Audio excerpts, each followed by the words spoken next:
But I did have like a high school teacher that said, you know, you're never going to work with that voice. You have to learn how to speak like a normal person.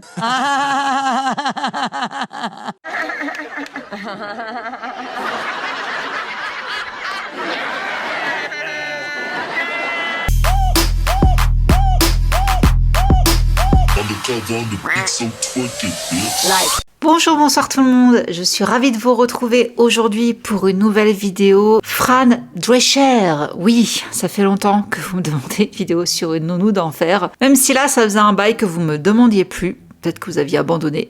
En tout cas, voilà. Je me suis mise au boulot parce que là, elle revient. Elle joue dans le film Marty Supreme avec Timothée Chalamet. Donc, je me suis dit que c'était enfin l'occasion de vous parler d'elle, de vous faire son portrait.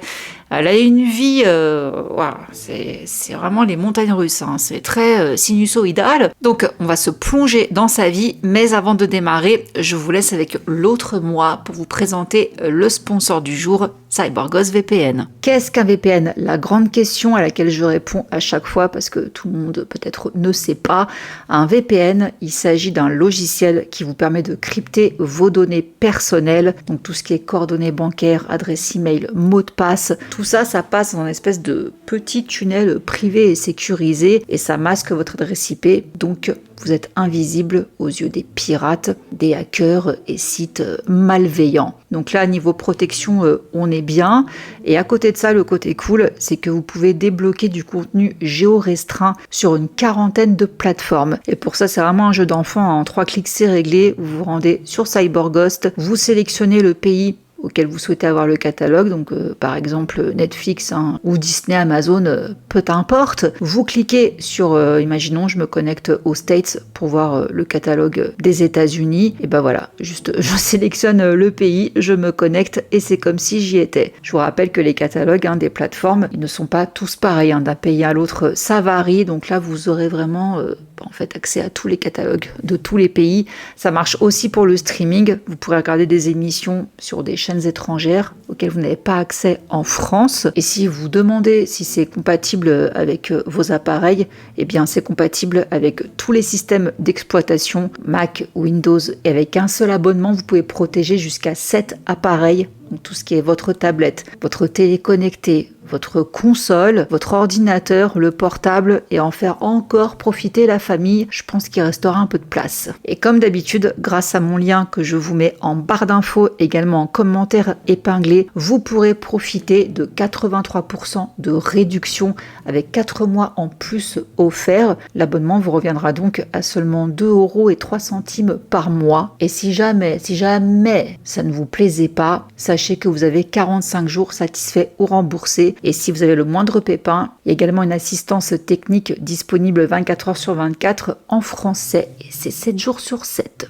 Tout le temps. Merci encore CyberGhost de sponsoriser mon travail. Née à Flushing dans le Queens, un quartier de New York, le 30 septembre 1957, Fran Drescher est la fille cadette de Sylvia Drescher, organisatrice de mariage d'ascendance juive ashkénaze de Roumanie, et de Morty Drescher, ingénieur naval d'ascendance juive ashkénaze de Pologne. Elle dit elle-même qu'elle vient d'un milieu modeste et que ses parents s'aimaient profondément, ainsi que leurs enfants, donc clan très uni, et elle est encouragée par ses parents à poursuivre ses rêves. Petite fille, elle rêvait de devenir femme politique, mais aussi écrivaine, puis coiffeuse, puis actrice. J'ai fini par être un peu de tout ça à ma façon, dit-elle. Je ne crois pas pouvoir me contenter d'une seule chose et être heureuse. Je finirais par m'ennuyer de la routine. Et donc, selon sa mère à 5 ans, elle regardait la télévision. Il y avait un programme en particulier qu'elle adorait. C'était I Love Lucy. Donc, elle a grandi en le regardant et elle disait « Je rêvais de faire comme Lucy Ball. J'adorais son humour. Elle a été une grande source d'inspiration pour moi. Je pense que c'est grâce à elle que je suis devenue une star de sitcom. » À 8 ans, elle choisissait déjà elle-même ses tenues. Elle aimait les vêtements qui lui faisaient sentir comme Audrey Hepburn. Elle dit « J'avais un style bien à moi, mais j'ai pris du poids et j'avais l'impression d'être constamment au régime. » Et c'est à l'âge de 13 ans qu'elle décide donc qu'elle deviendra actrice. Donc ses parents l'inscrivent à des cours de théâtre. Elle fréquente la Hillcrest High School où elle fait une rencontre déterminante à l'âge de 15 ans. Peter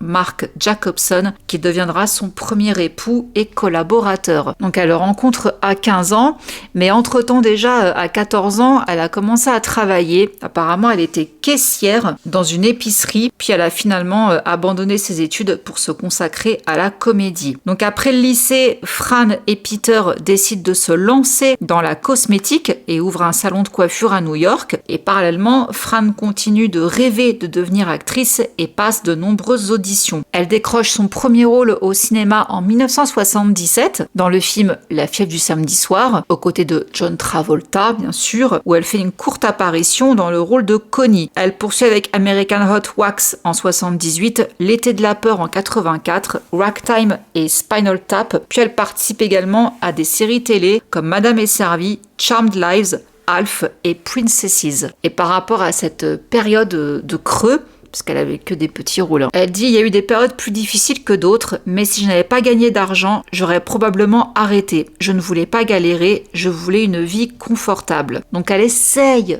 de se frayer un petit chemin à Hollywood. Avec son mari, ils ont emménagé à Los Angeles pour faire tout ça. Et là, malheureusement, il va se passer vraiment un épisode horrible. On est en 1985, quand deux hommes armés entrent par effraction dans l'appartement de Fran et Peter. Il y a également une amie à eux, et tandis que l'un des intrus cambriole l'appartement, le deuxième abuse intimement de Fran et de son ami en les menaçant avec une arme à feu. Son mari, lui, il est carrément blessé et il est ligoté. C'est digne d'un true crime presque. Ce traumatisme la marque profondément et elle mettra des années à s'en remettre. Elle dit: nous avons été abusés par un homme que nous ne connaissions pas. Son frère et lui étaient en liberté conditionnelle. C'est donc démoralisant de penser qu'il a été incarcéré puis relâché et qu'il a commis un véritable carnage. Et je ne suis pas la seule femme qui l'ait abusé. Ma copine aussi a été abusée alors que Peter était attaché. Donc elle a réussi à aider la police à identifier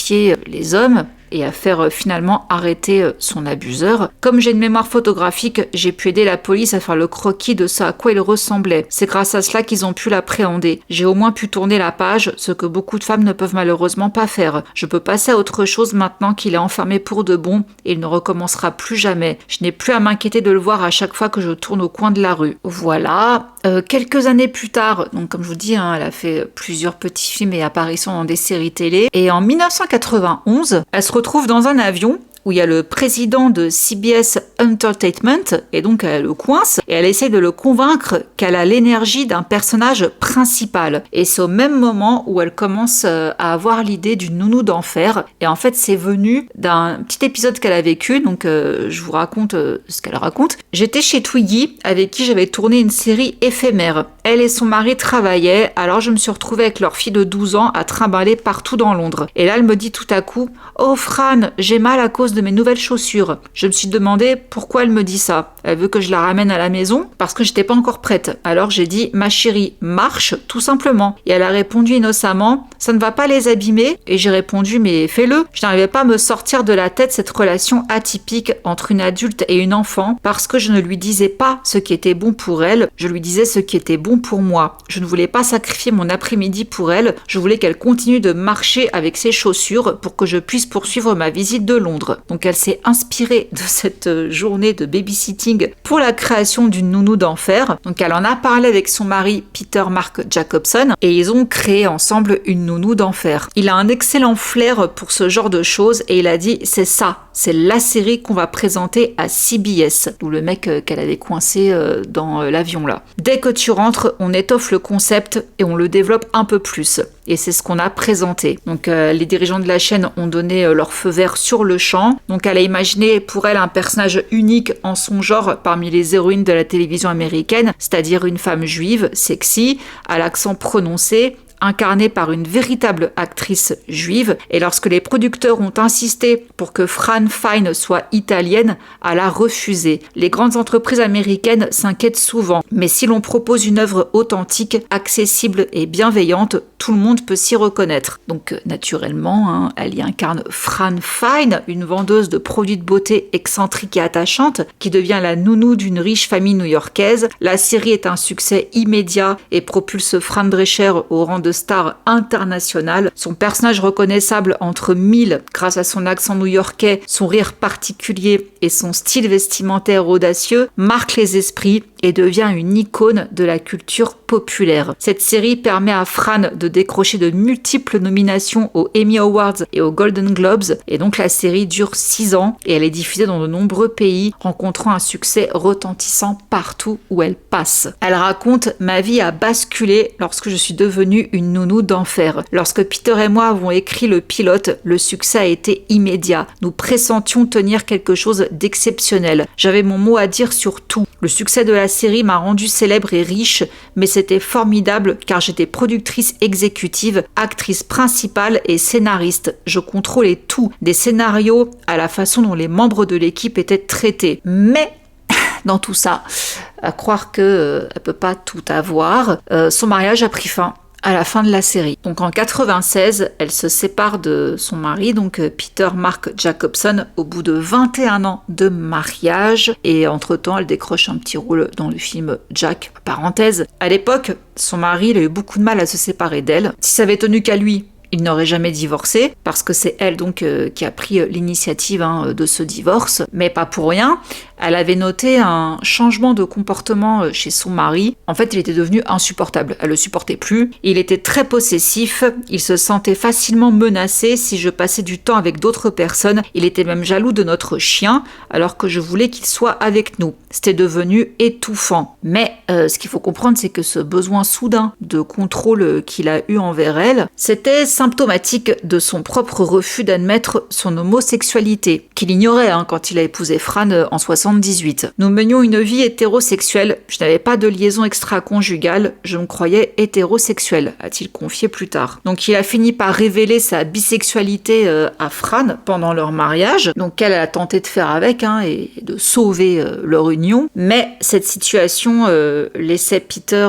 en fait, il se sentait piégé et Fran a compris qu'elle devait se séparer de lui pour son propre bonheur. Donc il en a voulu brièvement pour cette décision, mais ils ont parvenu plus tard à renouer leur amitié lorsqu'il a enfin pleinement accepté son orientation sexuelle et se considère mieux en tant qu'ami qu'en couple finalement. Mais elle dit quand même que ça n'a pas été facile, elle a dû traverser bien des épreuves pour qu'ils arrivent à être à nouveau amis. Et elle dit: pendant notre mariage, Peter m'avait confié sa bisexualité. Je suis heureuse pour lui car il peut désormais vivre sa vie pleinement. Donc il y a eu ça, et au même moment, en 2000, donc juste après l'arrêt de la sitcom, Fran apprend qu'elle est atteinte d'un cancer de l'utérus. Et là, le monde s'est écroulé, quoi. Elle dit: quand j'ai su que j'avais le cancer de l'utérus, je me suis effondrée. J'ai cru que c'en était fini pour moi. Bon, heureusement pour elle, la maladie a été diagnostiquée à temps, puisqu'elle n'en était qu'au stade 1. Mais à quel prix ? Ça a failli ne pas être pris à temps. Parce que quand elle l'a appris en 2000, elle avait donc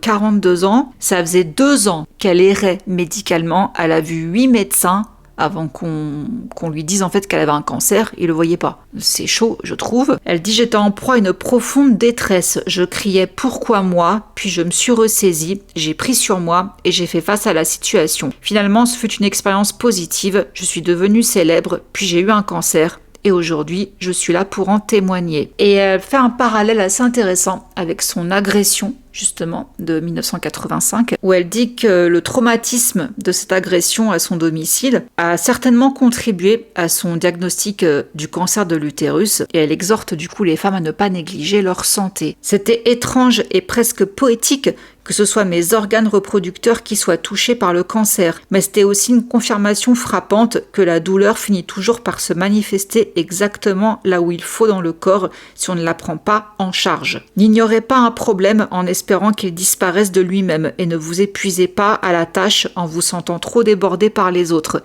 C'est un piège dans lequel tombent souvent les femmes. Je suis là pour vous dire, ça suffit. Et comme si c'était pas déjà assez tragique de faire face à un cancer, à ce moment-là, elle sortait avec un homme qui était beaucoup plus jeune, il avait 16 ans de moins qu'elle, mais elle voulait des enfants, parce qu'elle n'avait pas eu du coup avec son mari. Pourquoi exactement, je sais pas trop. Mais elle en a pas eu. Du coup là, elle en voulait avec lui, sauf que le cancer, comme ils lui ont tout retiré, elle n'a pas pu en avoir du coup. Elle dit « J'ai écrit un livre, Cancer Schmancer, pour que ce qui m'est arrivé n'arrive pas à d'autres. Je veux que les femmes consultent un bon médecin, posent des questions et se fassent examiner régulièrement. Les femmes doivent adopter un mode de vie préventif contre le cancer. » Et au passage, sachez qu'elle est également l'auteur d'un autre livre qui s'appelle Intertwining, qui est sorti en 96, et Cancer Schmancer, il est sorti en 2002. Donc ça s'inspire directement de son expérience, de son vécu en tant que survivante du cancer. Je la rejoins là-dessus, mesdames. Faites-vous vraiment passer la barre des 40, surtout. Tous les ans, gynéco, mammographie, tout le délire. Pareil pour messieurs, la prostate et compagnie. À un moment donné, voilà, faut aller vérifier. Parenthèse fermée, mais je tenais moi aussi à en rajouter une couche. Faites attention à vous. Donc par rapport à son cancer, elle a également créé l'association à but non lucratif Cancer Schmancer, qui a contribué à convaincre le Congrès d'adopter la loi sur l'éducation et la sensibilisation au cancer gynécologique, entrée en vigueur en 2007. Elle a été envoyée spéciale du département d'État américain pour la diplomatie publique en matière de santé, parcourant le monde pour défendre la santé des femmes et la prévention du cancer. Bravo Fran. Entre-temps, en 2004, il y a eu toute l'équipe de la série Nounou d'Enfer qui s'est retrouvée pour une réunion. Ça s'appelait The Nanny Reunion, A Noche to Remember. Les acteurs étaient réunis chez Fran pour justement visionner d'anciens épisodes. Et en 2005, elle est devenue l'héroïne d'une nouvelle série du côté de chez Fran, où elle y joue Fran Reeves, une divorcée mère de 2 enfants, ayant un petit ami beaucoup plus jeune qu'elle, ce que désapprouve son fils, mais la série n'a duré que 2 ans. Suite à ça, elle poursuit son chemin, elle va apparaître dans plusieurs séries télé, telles que Good Morning Miami, La vie avant tout, Ce que j'aime chez toi, New York section criminelle, ainsi qu'Entourage. Et vu qu'elle est restée proche de son ex-mari Peter, avec qui elle a créé donc une Nounou d'Enfer, et bien là, ils vont se remettre au boulot, ils vont produire ensemble une autre émission intitulée Happily Divorced, qui est inspirée de leur histoire et qui sera diffusée de 2011 à 2013 aux États-Unis. Et côté vie privée, elle va se marier une seconde fois avec le docteur Shiva Ayadurai, rencontré lors d'un événement organisé par l'auteur Deepak Chopra. Et à ce propos, elle raconte que Deepak Chopra a joué les entremetteurs et selon Shiva, son nouvel amoureux, Fran a entendu mon discours, nous sommes tombés amoureux et nous sommes ensemble depuis. Alors, c'est une vieille interview, on est d'accord, ils sont plus ensemble. Donc ce médecin aurait même rompu avec une autre petite amie avant de se mettre en couple avec Fran, preuve de son profond engouement. Donc il se marie en 2014, mais là le mariage n'a pas duré longtemps, ils divorcent en 2016. Des sources proches du couple ont affirmé que leur personnalité et leur mode de vie étaient finalement trop différents pour être surmontés. Shiva n'était pas disposée à faire beaucoup de compromis et n'a jamais apprécié son mode de vie d'actrice, confie une source. Une autre déclare « Il était timide et l'accompagnait aux événements, mais il fuyait les caméras et les projecteurs alors qu'elle adore Hollywood. Elle est impatiente de passer à autre chose. » Alors Fran de son côté, elle déclare qu'elle ne regrette pas son mariage avec Shiva, mais elle était soulagée que leur union soit terminée. « Lors de mon deuxième mariage, nous sommes restés ensemble 3 ans. La première année fut un pur bonheur, la deuxième un mélange d'extase et de souffrance, et la troisième un véritable calvaire.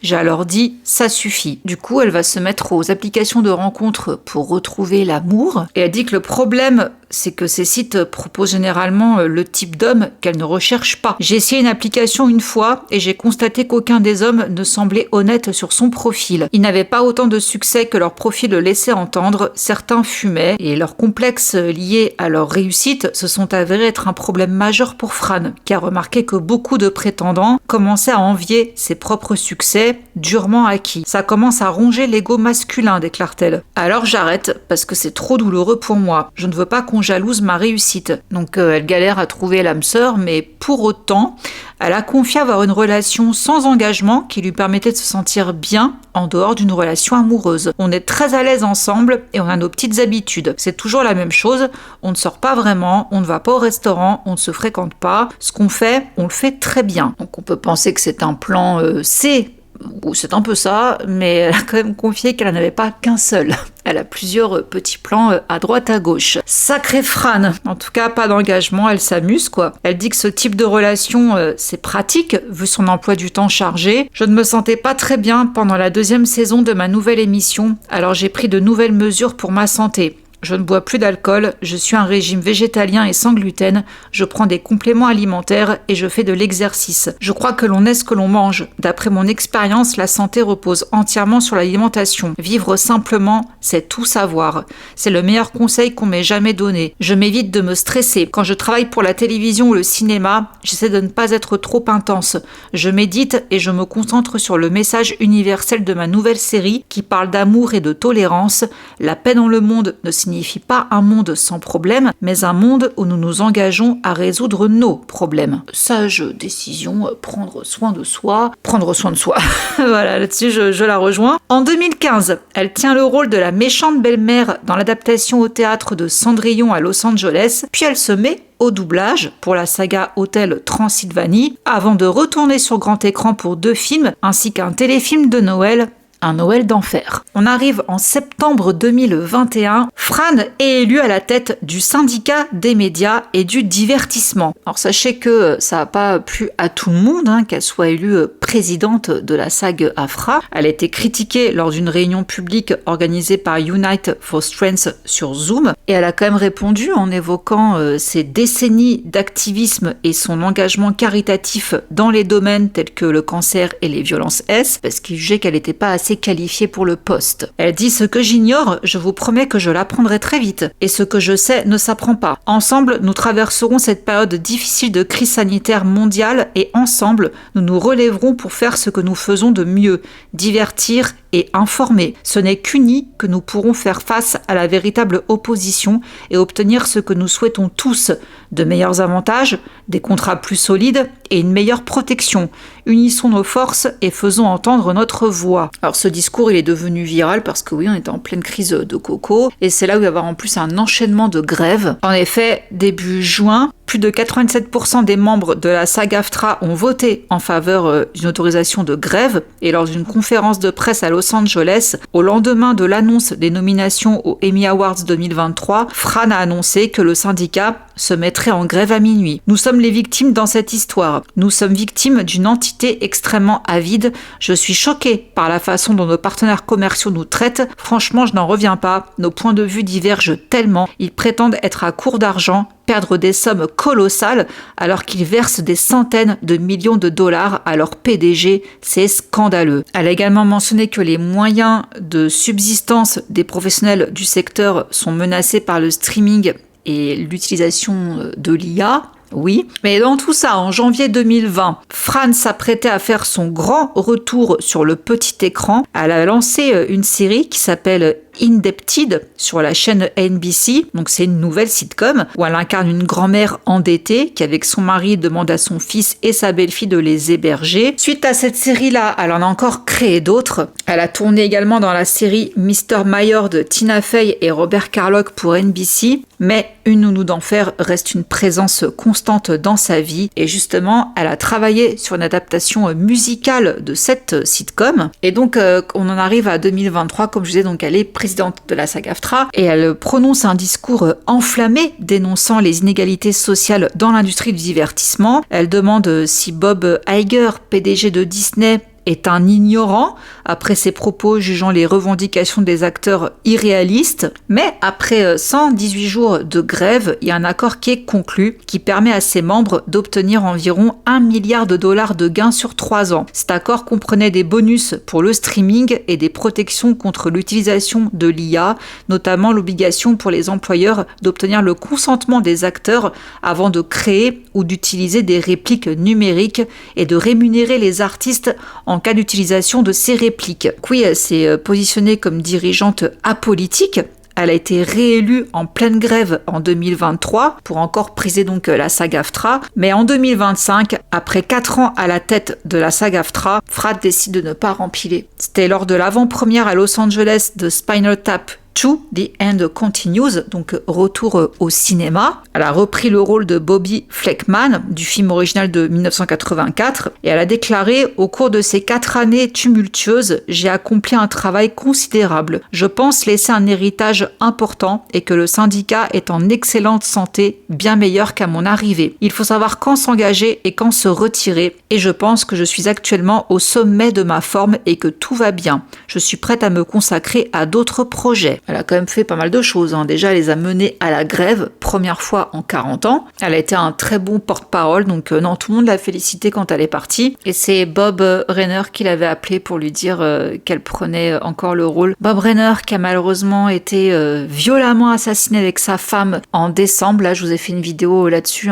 C'est leur fils donc qui les a assassinée. Mais voilà, c'est lui qui l'a rappelé pour qu'elle reprenne son rôle dans Spinal Tap. Et elle parle justement de l'impact culturel du film. Elle dit: Chris Martin, Bruce Springsteen, des gens sont venus me dire à quel point j'étais formidable dans Spinal Tap, car c'est vraiment devenu une référence pour la musique, les groupes et les tournées. On ne partait pas en tournée sans Spinal Tap. C'était incontournable. Donc elle est de retour au cinéma dans Marty Supreme. Elle est la mère de Timothée Chalamet et elle confie avoir adoré le rôle. Et justement, elle parle de Timothée Chalamet en disant: il était adorable. Enfin, c'était pas comme s'il voulait être mon meilleur ami, même si j'étais ouverte à l'idée. Mais c'est un jeune homme qui vit son rêve. Je suis très heureuse pour lui. Son succès est amplement mérité. Il est vraiment très talentueux. J'ai toujours été une grande fan. J'aime tout ce qu'il fait. J'étais ravie d'être choisie pour jouer sa mère. Et elle affirme avoir décroché ce rôle grâce justement à son rôle de présidente, enfin d'ex-présidente du coup, de la SAG-AFTRA. Elle explique que le réalisateur Josh Safdie l'appelait sans cesse pour se renseigner sur l'état d'avancement des négociations en 2023 pendant la grève. Ça a créé un lien entre nous parce que je répondais toujours à ses appels, puis son prochain film était Marty Supreme et Josh trouvait qu'on se ressemblait un peu, Timmy et moi, Timothée Chalamet. Voilà les amis donc pour Fran Drescher. Donc c'est bien de la revoir sur le devant de la scène, même si finalement elle a toujours été sur le devant de la scène, mais je vous cache pas que bien que dans pas mal de vidéos, j'ai évoqué la grève des scénaristes, etc., j'étais complètement passée à côté du fait que c'était elle la présidente. Je sais pas là comment j'ai fait pour passer à côté de ça, alors que maintenant quand je vois les photos et tout, enfin elle était vraiment au premier plan quoi, c'était le porte-parole pendant 4 ans. Je suis complètement passée à côté, j'ai pas du tout vu son nom ressortir, honte à moi. Elle a vraiment l'âme, je vais pas dire forcément d'une militante, même si elle milite, mais je trouve qu'elle a l'âme d'une grande gueule. Je sais pas si vous voyez ce que je veux dire. Ça se voit dans sa manière d'être, déjà son personnage d'une Nounou d'enfer. Elle a pas sa langue dans sa poche et on a toujours su que c'était vraiment elle. Déjà, c'est le même prénom, c'est Fran. On avait capté que c'était grandement inspiré d'elle et je pense que oui, c'est une femme qui a beaucoup de bagou, qui a une énorme présence, qui est très jolie et ouais, tout ce qu'elle a vécu, on voit que c'est une force de la nature quoi.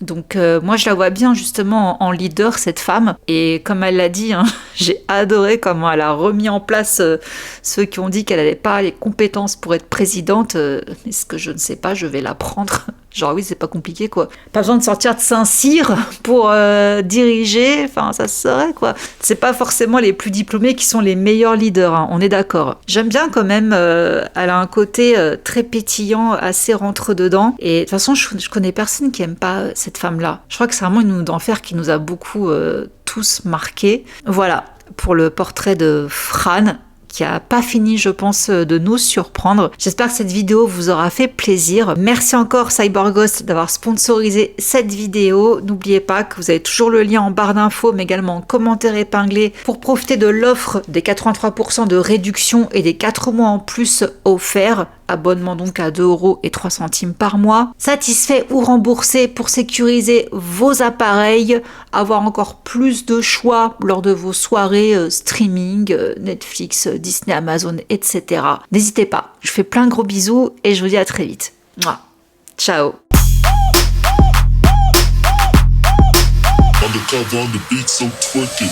Like.